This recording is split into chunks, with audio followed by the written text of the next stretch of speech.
हमने आतंकवादियों को मिट्टी में मिलाने के लिए भारत की सेनाओं को पूरी छूट दे दी। जब पाकिस्तान में आतंक के अड्डों पर भारत की मिसाइलों ने हमला बोला तो आतंकी संगठनों की इमारतें ही नहीं, उनका हौसला भी थर्रा गया। पाकिस्तान के सीने में बसाए गए आतंक के अड्डों को हमने खंडहर बना दिया। नमस्कार। हम सभी ने बीते दिनों में देश का सामर्थ्य और उसका संयम दोनों देखा है। मैं सबसे पहले भारत की पराक्रमी सेनाओं को, सशस्त्र बलों को, हमारी खुफिया एजेंसियों को, हमारे वैज्ञानिकों को, हर भारतवासी की तरफ से सैल्यूट करता हूं।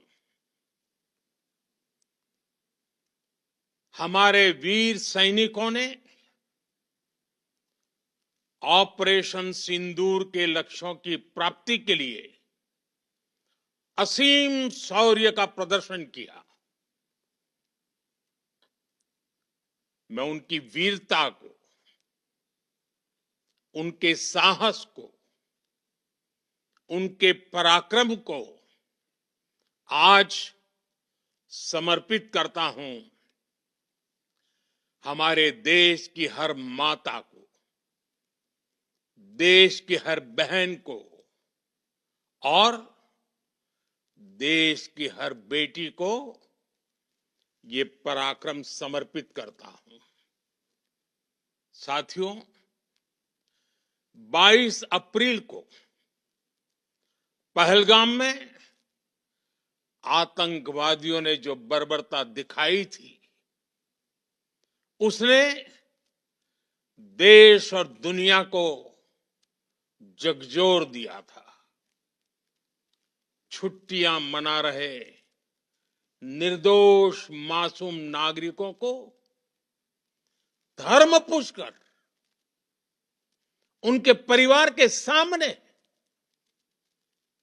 उनके बच्चों के सामने बेरहमी से मार डालना, यह आतंक का बहुत विभत्स चेहरा था, क्रूरता थी। ये देश के सद्भाव को तोड़ने की घिनौनी कोशिश भी थी। मेरे लिए व्यक्तिगत रूप से ये पीड़ा बहुत बड़ी थी। इस आतंकी हमले के बाद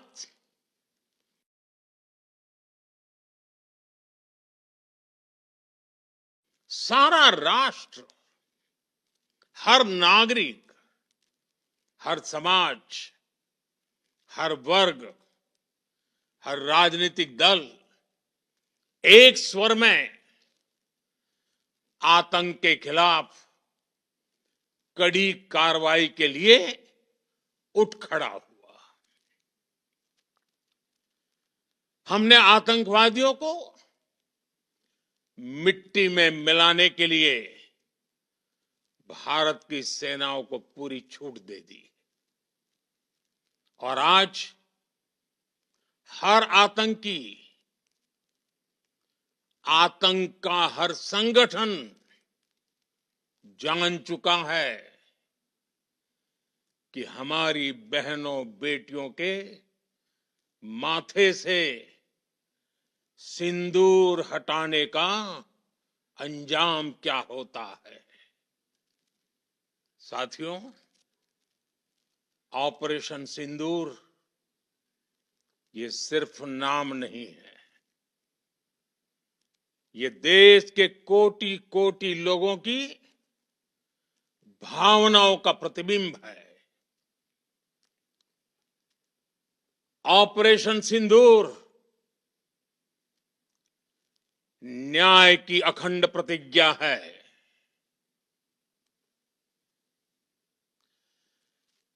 6 मई की देर रात, 7 मई की सुबह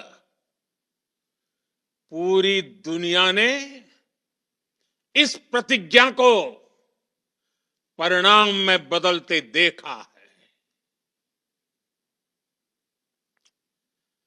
भारत की सेनाओं ने पाकिस्तान में आतंक के ठिकानों पर, उनके ट्रेनिंग सेंटर्स पर सटीक प्रहार किया। आतंकियों ने सपने में भी नहीं सोचा था कि भारत इतना बड़ा फैसला ले सकता है। लेकिन जब देश एकजुट होता है, नेशन फर्स्ट की भावना से भरा होता है, राष्ट्र सर्वोपरि होता है, तो फौलादी फैसले लिए जाते हैं, परिणाम लाकर दिखाए जाते हैं। जब पाकिस्तान में आतंक के अड्डों पर भारत की मिसाइलों ने हमला बोला, भारत के ड्रोन्स ने हमला बोला, तो आतंकी संगठनों की इमारतें नहीं, बल्कि उनका हौसला भी थर्रा गया। बहावलपुर और मुरिद के जैसे आतंकी ठिकाने एक प्रकार से ग्लोबल टेररिज्म की यूनिवर्सिटीज रही है। दुनिया में कहीं पर भी जो बड़े आतंकी हमले हुए हैं, चाहे 9/11 हो,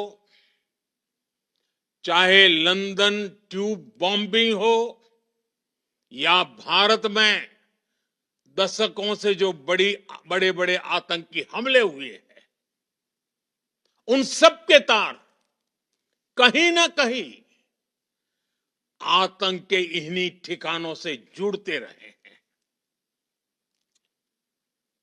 आतंकियों ने हमारी बहनों का सिंदूर उजाड़ा था, इसलिए भारत ने आतंक के ये हेडक्वार्टर्स उजाड़ दिए। भारत के इन हमलों में 100 से अधिक खूंखार आतंकवादियों को मौत के घाट उतारा गया है। आतंक के बहुत सारे आका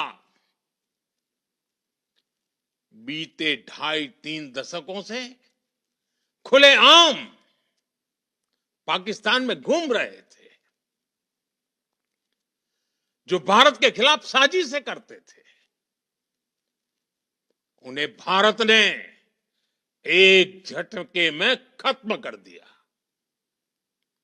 साथियों, भारत की इस कार्रवाई से पाकिस्तान घोर निराशा में गिर गया था, हताशा में गिर गया था, बौखला गया था। और इसी बौखलाहट में उसने एक और दुस्साहस किया। आतंक पर भारत की कार्रवाई का साथ देने के बजाय पाकिस्तान ने भारत पर ही हमला करना शुरू कर दिया। पाकिस्तान ने हमारे स्कूलों, कॉलेजों को, गुरुद्वारों को, मंदिरों को, सामान्य नागरिकों के घरों को निशाना बनाया। पाकिस्तान ने हमारे सैन्य ठिकानों को निशाना बनाया, लेकिन इसमें भी पाकिस्तान खुद बेनकाब हो गया। दुनिया ने देखा कि कैसे पाकिस्तान के ड्रोन्स, पाकिस्तान की मिसाइलें भारत के सामने तिनके की तरह बिखर गई। भारत के सशक्त एयर डिफेंस सिस्टम ने उन्हें आसमान में ही नष्ट कर दिया। पाकिस्तान की तैयारी सीमा पर वार की थी, लेकिन भारत ने पाकिस्तान के सीने पर वार कर दिया। भारत के ड्रोन्स, भारत की मिसाइलों ने सटीकता के साथ हमला किया।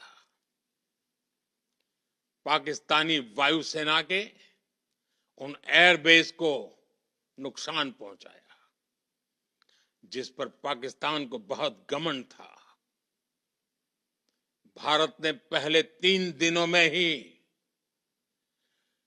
पाकिस्तान को इतना तबाह कर दिया जिसका उसे अंदाजा भी नहीं था। इसलिए भारत की आक्रामक कार्रवाई के बाद पाकिस्तान बचने के रास्ते खोजने लगा। पाकिस्तान दुनिया भर में तनाव कम करने के लिए गुहार लगा रहा था, और बुरी तरह पीटने के बाद इसी मजबूरी में 10 मई की दोपहर को पाकिस्तानी सेना ने हमारे डीजीएमओ को संपर्क किया। तब तक हम आतंकवाद के इंफ्रास्ट्रक्चर को बड़े पैमाने पर तबाह कर चुके थे। आतंकियों को मौत के घाट उतार दिया गया था। पाकिस्तान के सीने में बसाए गए आतंक के अड्डों को हमने खंडहर बना दिया था। इसलिए जब पाकिस्तान की तरफ से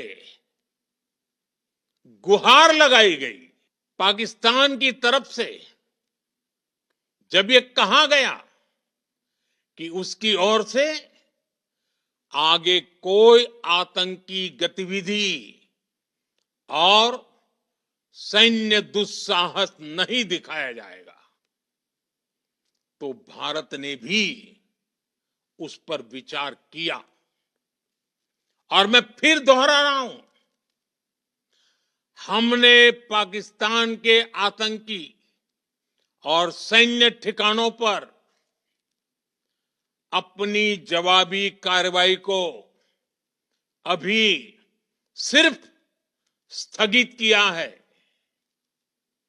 आने वाले दिनों में हम पाकिस्तान के हर कदम को इस कसौटी पर मापेंगे कि वो क्या रवैया अपनाता है।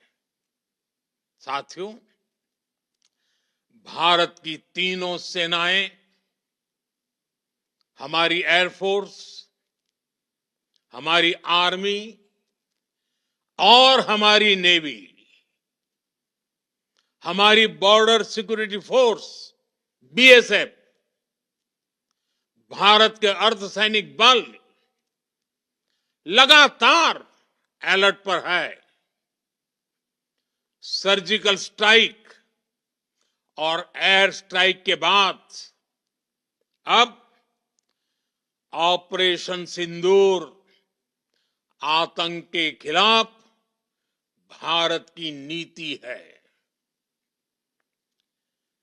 ऑपरेशन सिंदूर ने आतंक के खिलाफ लड़ाई में एक नई लकीर खींच दी है, एक नया पैमाना।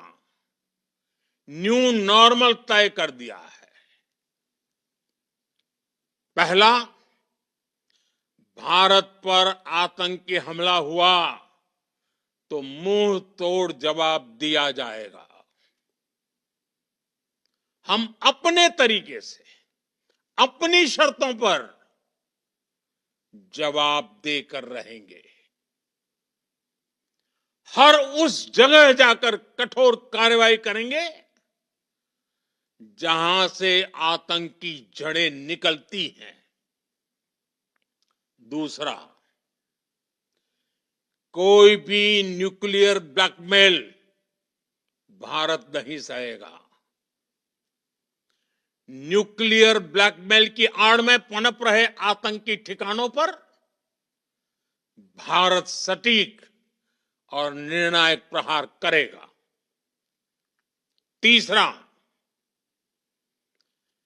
हम आतंक की सरपरस्त सरकार और आतंक के आकाओं को अलग अलग नहीं देखेंगे। ऑपरेशन सिंदूर के दौरान दुनिया ने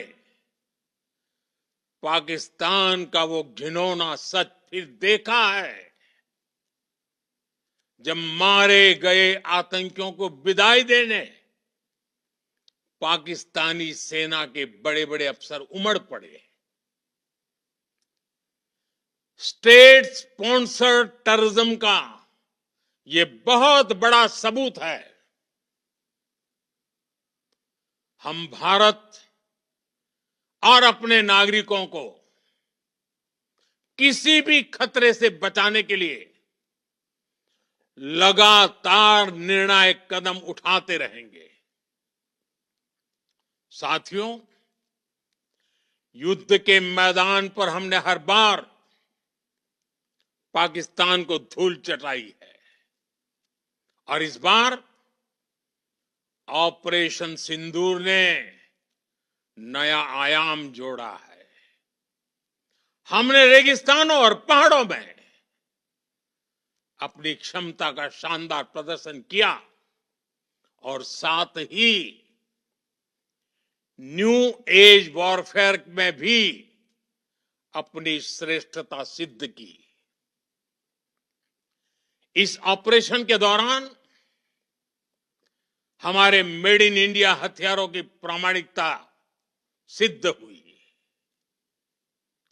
आज दुनिया देख रही है 21वीं सदी के वॉरफेयर में made in India defence equipments, इसका समय आ चुका है। साथियों, हर प्रकार के आतंकवाद के खिलाफ हम सभी का एकजुट रहना, हमारी एकता हमारी सबसे बड़ी शक्ति है। निश्चित तौर पर ये युग युद्ध का नहीं है, लेकिन ये युग आतंकवाद का भी नहीं है। टेररिज्म के खिलाफ जीरो टॉलरेंस, ये एक बेहतर दुनिया की गारंटी है। साथियों, पाकिस्तानी फौज, पाकिस्तान की सरकार जिस तरह आतंकवाद को खाद पानी दे रहे हैं, वो एक दिन पाकिस्तान को ही समाप्त कर देगा। पाकिस्तान को अगर बचना है तो उसे अपने टेरर इंफ्रास्ट्रक्चर का सफाया करना ही होगा। इसके अलावा शांति का कोई रास्ता नहीं है। भारत का मत एकदम स्पष्ट है। टेरर और टॉक एक साथ नहीं हो सकते। टेरर और ट्रेड एक साथ नहीं चल सकते और पानी और खून भी एक साथ नहीं बह सकता। मैं आज विश्व समुदाय को भी कहूंगा, हमारी घोषित नीति रही है, अगर पाकिस्तान से बात होगी तो टेररिज्म पर ही होगी। अगर पाकिस्तान से बात होगी तो पाक ऑक्युपाइड कश्मीर पीओके उस पर ही होगी। प्रिय देशवासियों, आज बुद्ध पूर्णिमा है। भगवान बुद्ध ने हमें शांति का रास्ता दिखाया है। शांति का मार्ग भी शक्ति से होकर जाता है। मानवता शांति और समृद्धि की तरफ बढ़े, हर भारतीय शांति से जी सके, विकसित भारत के सपने को पूरा कर सके, इसके लिए भारत का शक्तिशाली होना बहुत जरूरी है और आवश्यकता पड़ने पर इस शक्ति का इस्तेमाल भी जरूरी है। और पिछले कुछ दिनों में भारत ने यही किया है। मैं एक बार फिर भारत की सेना और सशस्त्र बलों को सैल्यूट करता हूं। हम भारतवासी के हौसले, हर भारतवासी का एकजुटता का शपथ, संकल्प, मैं उसे नमन करता हूं। बहुत बहुत धन्यवाद। भारत माता की जय। भारत माता की जय। भारत माता की जय।